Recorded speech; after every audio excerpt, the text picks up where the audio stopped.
Now to that segment, I promised you when we were starting off the bulletin about that discussion on the real problems and issues facing Nairobi County. Now, when I mention the name Nairobi, what comes to your mind? The huge skyscrapers and the busy streets with over the 5 million daytime and 4 million at night Nairobians going about their daily endeavors, or the dusty and the patchy roads, dry taps, and even the clogged transport system? Whatever your answer is, service delivery situation in Nairobi appears to be deteriorating with each passing day. From its days of being the green city in the sun, the capital is slowly but surely turning into becoming a city grinning with poor leadership, and most often than not, the common mwananchi bears the brunt. Nairobi County Woman Representative Esther Passaris joins us live to look at the state of the capital. Karibu sana, Mheshimiwa. Asante. And thank you so much for gracing us with your presence tonight. Thank you. Now, Mheshimiwa, when somebody walks up to you in the streets of Nairobi and they ask you, how is Nairobi doing? What would you tell them? I think, you know, when you look at Nairobi, there are two sides of Nairobi. There's the affluent city where, you know, the Uhuru Highway. There's the leafy suburbs of Karen and, you know, Runda and Muthaiga. When you look at those areas, people will say, oh, Nairobi is doing okay, because they've kind of remained more or less the same. They've got their residents associations that have basically started putting money together. When there's a pothole, they fix it. So they've basically more or less moved ahead. You know, they've got private collectors of garbage doing their collection. They've got security. They've got massive walls all around their houses. You know, they've got beautiful gardens at the entrance of their properties. So I think there's that side of Nairobi. Okay, and then now they've got malls coming up right in front of them, so convenience. And then you've got the other side of Nairobi, the informal settlements, where the congestion is even more, the crime is even higher, the darkness is there because we don't have a proper maintenance of lighting that we should have. The garbage piling still, because we haven't got a recycling model that's already working in our country, in our county. So there are two sides, and I feel Nairobi requires everybody, all the stakeholders, to come on board, you know, and to be able to resolve the problems together, to sit down and talk. And we have one big resource that we're not tapping into enough. We've got the UN here, you've got UNEP, you've got UN Habitat, and I think when I say tapping into them, they've got solutions. We don't even have to invent the wheel.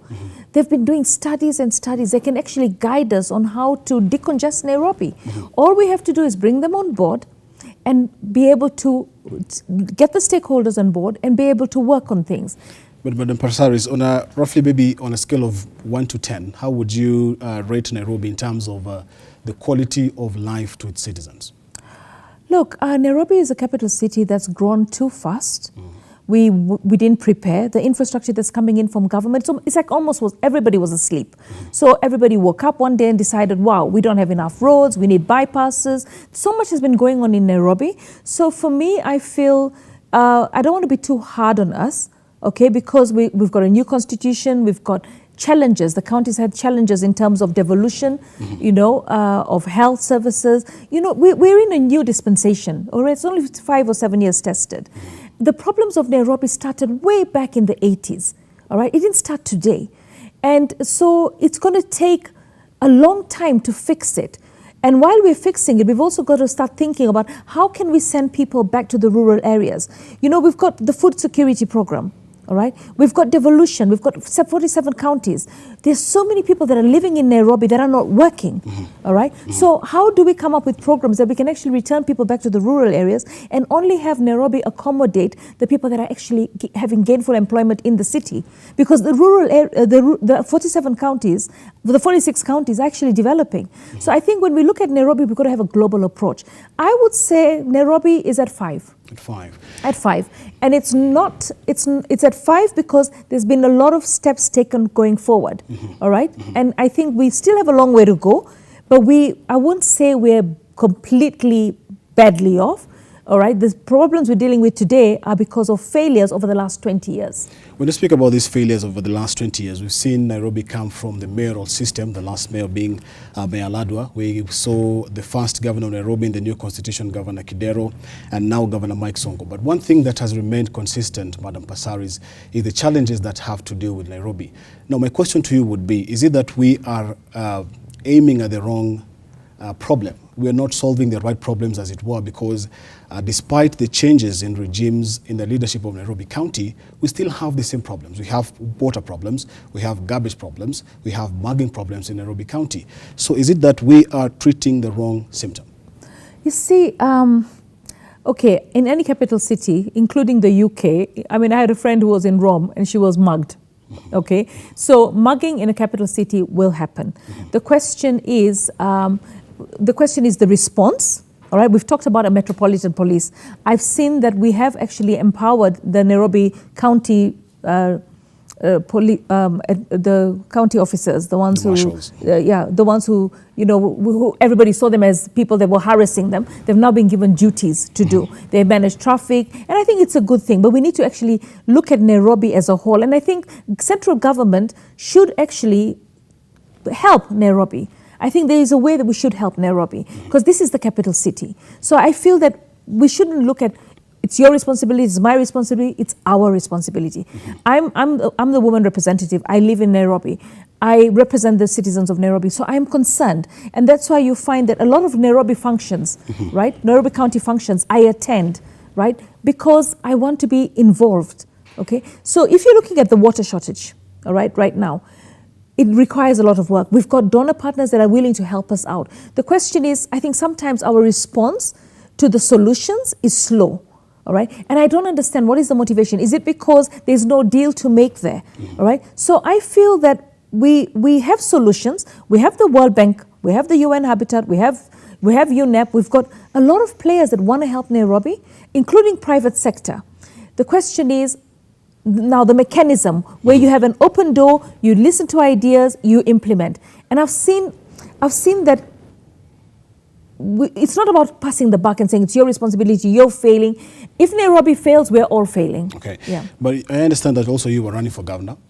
Yes. Had you made it to become the county chief, given the same circumstances, what would you have done differently? The first thing I would have done is gotten rid of at least 50% of the staff in Nairobi County, because I think Nairobi County is overstaffed. All right. And as we devolve devolution, all right? Look at Nairobi Water. Nairobi Water is overstaffed, all right? Majority of the people in the payroll, right, probably don't need to be there. So we really have to do a critical analysis. And we've talked about this even during Kidero's time and even the previous time. We've always talked about Nairobi County's bloated staff.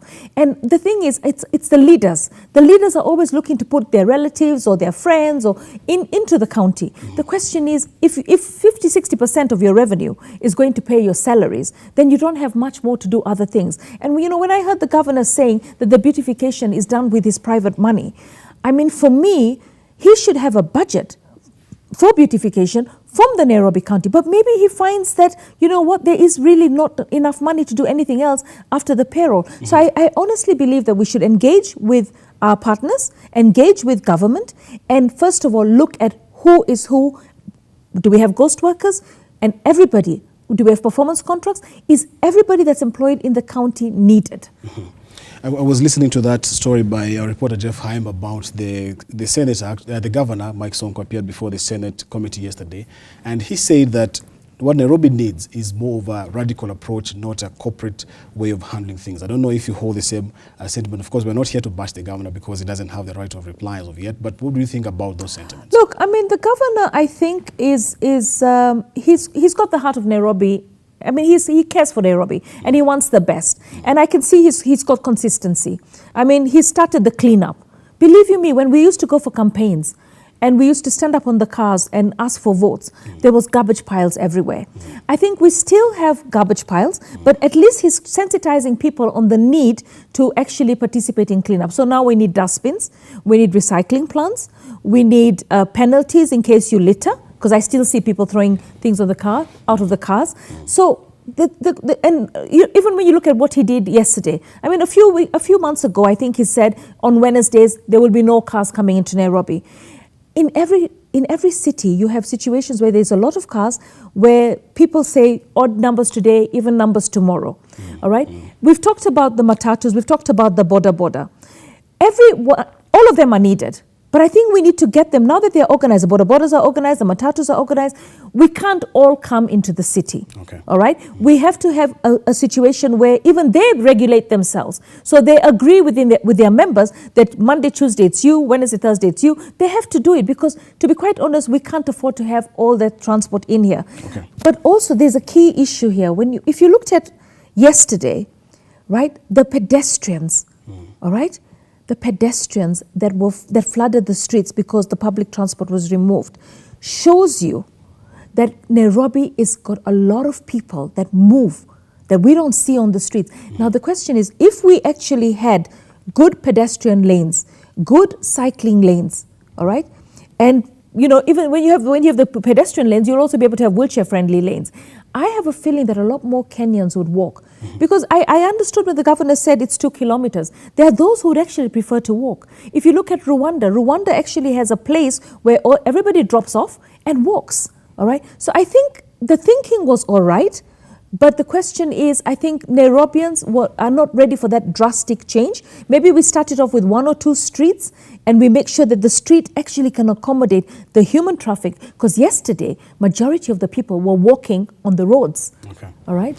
Let us look at the governance structure of Nairobi right now, and we understand that the county, about a year on, does not have a deputy governor. And of course, for months now, we have not been having a real Speaker of the County Assembly in place. First of all, I understand we have a clip about some sentiments about the Deputy Speaker position. Charles, do we have that clip? Let's listen in first.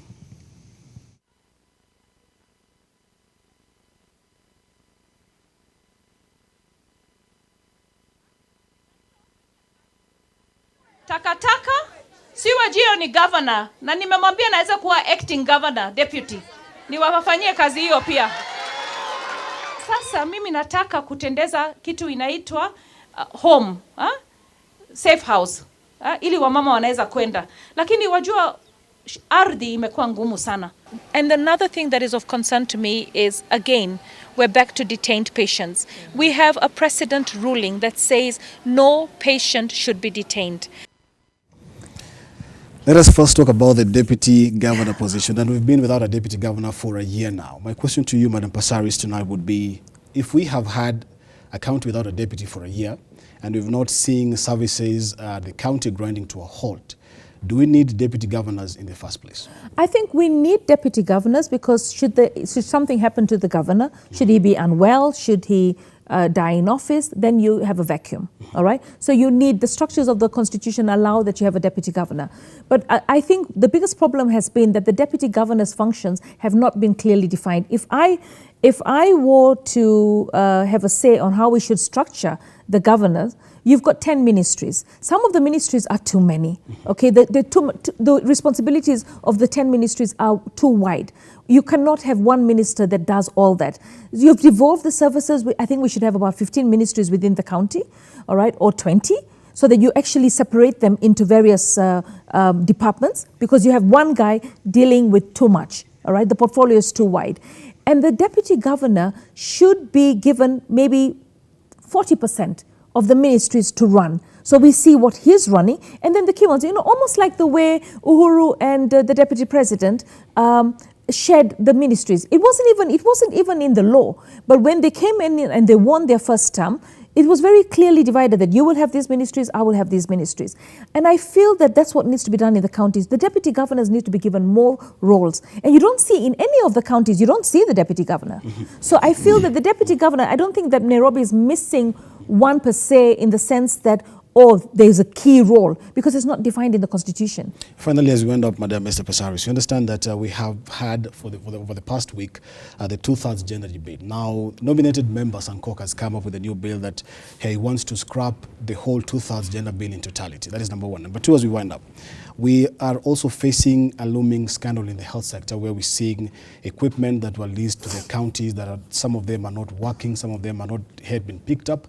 As a member of the health committee, as we wind up, I would like you to respond to those two very pertinent Okay, issues. I think Sankok and the very many male MPs who support what he wants to do, the fact is the male MPs have to support the constitution that actually put them in office.